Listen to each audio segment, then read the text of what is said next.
ታውቃላችሁ ጫካ ፕሮጀክት በቢሊየን የሚቆጠሩ ብሮችን የሚፈጅ ፕሮጀክት ነው። ትልቅ ፕሮጀክት ነው ማለት ነውና የራሱ ቤተክርስቲያን፣ መስጊድ፣ የራሱ ሪዞርቶች፣ የራሱ አርቲፊሻል ሐይቅ ያለው ቤተመንግስት ያለው ሁሉ ነገር ያለው ትልቅ ራሱን የቻለ ከተማ ነው ታውቃላችሁና ሁሉም ሀገራት ደግሞ ይህንኑ ፋሽን እየተከተሉ ነው። ግብጽን ብትመለከቱ፣ ቻይና፣ ኢንዶኔዥያ፣ ማሌዥያ ሁሉም በጣም ትላልቅ የሆኑ ራሳቸውን የቻሉ ከተሞችን እየገነቡ ነው የሚገኘው። ይሄ አዲሱ የገቢ ማግኛ ታክቲክ ነው። መንገድ ራሱ ከቦሌ ኤርፖርት ቀጥታ ወደ ጫካ ፕሮጀክት የሚወስዱላ ተዘርግቶለታል። ታዲያ በዚህ ቦታ ላይ ቀድሞ ተሽቀዳድሞ ኢንቨስት ማድረግ ትልቅ ብልሃት ይመስለኛል፣ ኢንቨስተሮች በተለይ ማለት ነው። ለዚህ ይመስለኛል ቴምር ፕሮፐርቲስ ትልቅ ቆንጆ የሆነ የሪል ስቴት ቤቶችን በ40/60 አከፋፈል ጭምር 40% አሁን 60%ን ደግሞ ቤቱን ስትረከቡ እንድከፍሉ አድርጎ እንዲሁም ደግሞ 100% ለሚከፍሉ ሰዎች 35% ቅናሽን አድርገው ባለ 1 መኝታ በ4.6 ሚሊዮን ብር፣ ባለ 2 መኝታ በ7 ሚሊዮን ብር፣ ባለ 3 መኝታን ደግሞ በ9.2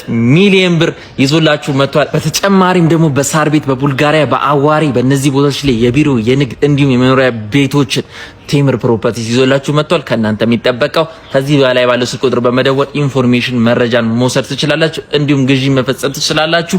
ጊዜው የቅናሹ ጊዜ በተለይ አጭር ስለሆነ ቶሎ ብላችሁ ደውሉ። መልካም ጊዜ